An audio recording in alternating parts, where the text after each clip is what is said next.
آج کچھ درد میرے دل میں سوا ہوتا ہے۔ 21 اپریل میرے تاریخ ساز والد مرحوم مصطفیٰ علی حمدانی کی برسی کا دن ہے۔ وہ 1909 میں جولائی 1909 میں پیدا ہوئے تھے اور 21 اپریل 1980 کو اس جہان فانی سے رخصت ہوئے۔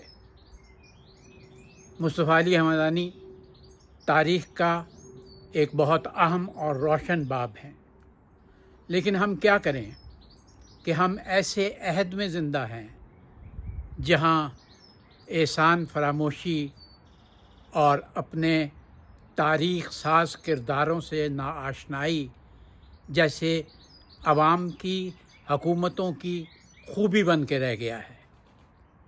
میں اپنے بہت سے قریبی دوستوں کو یہ کہا کرتا ہوں کہ اپنے عہد ساز اور تاریخ ساز بڑے باپوں کو زندہ رکھنے کے لیے خود ان کی اولادوں کو کام کرنا پڑے گا، ورنہ کسی کو انہیں یاد کرنے کی یا یاد رکھنے کی ضرورت نہیں۔ میں کئی برس سے ان کی برسی کے موقع پر کالم بھی لکھتا ہوں، ان کی چیدہ خصوصیات کا ذکر بھی کرتا ہوں۔ آپ کبھی سوچتے ہوں گے کہ فقط میں ہی کیوں، میرے خاندان کے دیگر لوگ کیوں نہیں، دوسرے بہن بھائی کیوں نہیں؟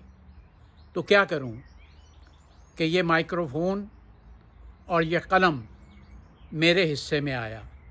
میں خوش قسمت ہوں، مجھے کسی قسم کا کوئی تردد نہیں یہ کہنے میں کہ میں خوش قسمت ہوں کہ میں نے والد کا قلم بھی سنبھالا اور مائکروفون بھی سنبھالا۔ حکومتوں سے کوئی گلہ نہیں، حکومتوں سے کوئی شکایت نہیں۔ حکومتیں ساری دنیا کی اسی طرح سے ہوتی ہیں۔ یزید وقت ہر عہد میں، ہر دور میں کسی نہ کسی شکل میں موجود ہوتا ہے۔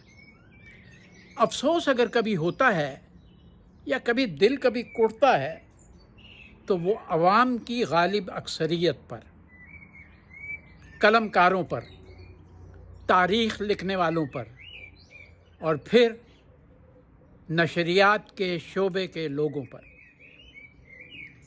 میں ہر برس سوچتا ہوں کہ اس موضوع پہ بات کروں، لیکن پھر رک جاتا ہوں یہ سوچ کے کہ یہی الزام لگے گا مجھ پہ کہ میں اپنے والد کی تشہیر کرنا چاہتا ہوں کسی خاص مقصد کے تحت۔